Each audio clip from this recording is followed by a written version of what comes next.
Well, we have the potential for some severe storms across southern Minnesota today, followed by a cold front sweeping through tonight. A cooler, windy Friday. Sunshine is back Saturday with more rain possible by the end of the day Sunday.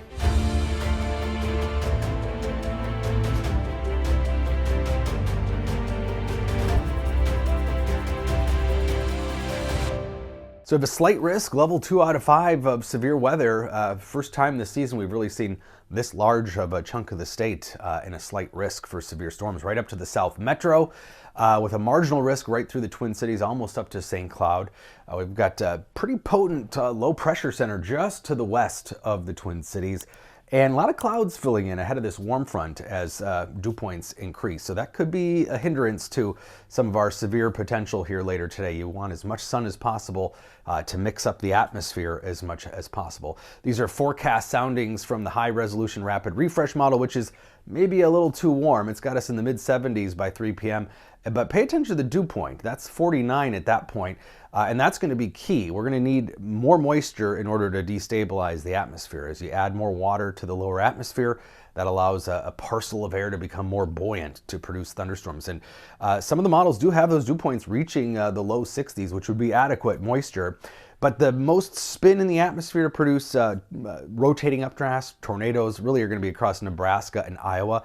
We'll have enough to generate maybe an isolated tornado here in southern Minnesota, but really the significant tornado parameter is much higher across Iowa with just pretty low values here in southern Minnesota, at least in this particular model. But all in all, when you look at all the different dynamics and indices together, Iowa, Nebraska looking more favorable. But we will see some severe weather potentially into southern Minnesota. Supercell index is enough to create some stronger storms. The biggest threat's going to be probably hail for us and maybe an isolated wind gust in southern Minnesota. But enough instability. This is 3 o'clock this afternoon. But again, it's all dependent on sunshine and those higher dew points. And this is really lining up with where that finger of higher dew points develops this afternoon. That'll be the sort of key indicator for instability.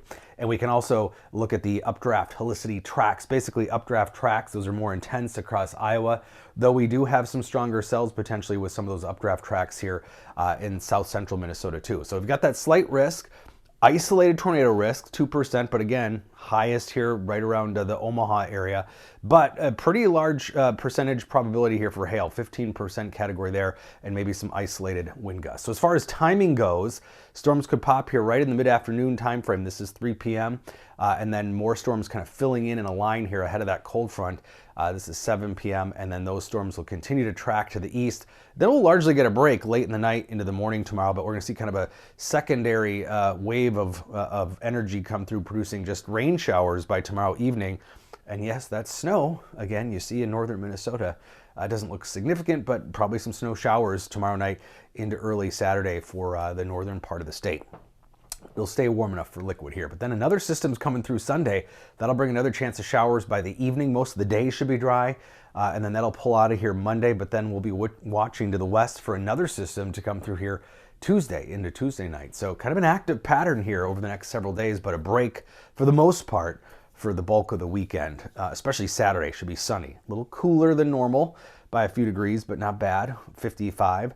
Sunday closer to 60, clouds will increase. And again, by the evening, we'll see some showers, but for most of the day, it should be dry. And then warmer temperatures next week, even with those chances of rain showers moving back in here Monday, and then again later Tuesday into Tuesday night.